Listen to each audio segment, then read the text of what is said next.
A muffled woman's voice bid him enter. He looked at Darlington. "Wait," he said before entering the room, and left the doors slightly ajar. Darlington sighed impatiently and glanced at his pocket watch again. "Here now, darling," he heard a feminine voice say. "Tell me, how do you like this?" A male voice answered. Darlington jerked his gaze to the pair of drawers and stared in disbelief. "And this?" she asked with a bit of a chuckle.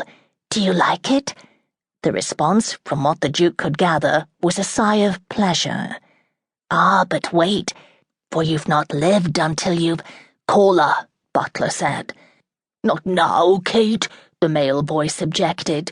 "Please, you leave me with such a hunger for more." "Digby, keep your hands away." There was a slight pause, and then the woman said, "Oh, it's him. Please show him in, Aldous." Darlington started when Butler pulled the doors wide open. He quickly glanced down, his sense of propriety making him avert his gaze from whatever lewd act he was sure he was interrupting. "Your Grace?" Darlington looked up. Whatever he might have expected, it was not the sight that greeted him. Yes, the room looked a bit like a French boudoir, with peach-coloured walls, silken draperies, and overstuffed furnishings, upholstered in floral chintz. There were gazettes, hats, and a cloak carelessly draped over a chair, but the woman inside was not lying on a daybed with a man on top of her, as he'd suspected. He was surprised to see her standing at a table piled high with pastries and sweetmeats. Moreover, there were Christmas boughs and hollies adorning the walls and the mantel. A dozen candles lit the room, and a fire was blazing in the hearth. Her male companion, a portly fellow with thinning hair, who easily weighed 13 or 14 stone, held nothing more lurid than a teacup. The sugary remnants of a pastry dusted his upper lip. Darlington was stunned, first and foremost because he had supposed something entirely different was occurring in this room, but perhaps even more so because the woman, Miss Catherine Bergeron, was breathtaking. Darlington had known this woman was unusually beautiful. He'd heard it from more than one quarter, and he'd seen it with his own eyes not 2 nights past at the King's Opera House, when he'd attended the first London performance of Mozart's La Clemenza di Tito, at the behest of his friend George, the Prince of Wales. He'd sat with George in the royal box, and it was George who had pointed out Catherine Bergeron. Seated 2 boxes away, she was in the company of Mr. Courtesan, a Frenchman who had made a respectable fortune selling luxurious fabrics to wealthy London society.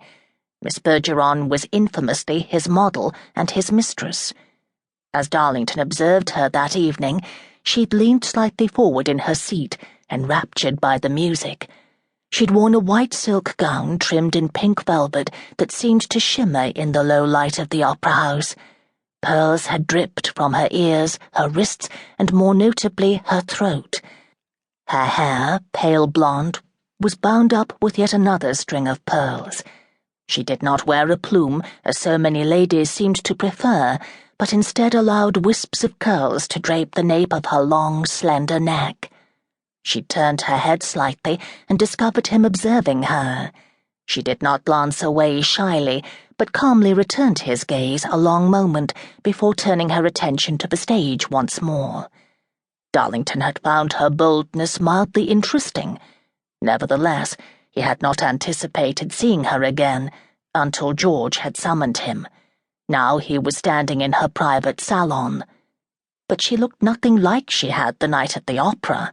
She was beautiful, astonishingly so, but now, free of cosmetic, her beauty was simpler and natural. She wore a rather plain blue gown, an apron, and a shawl wrapped demurely around her shoulders.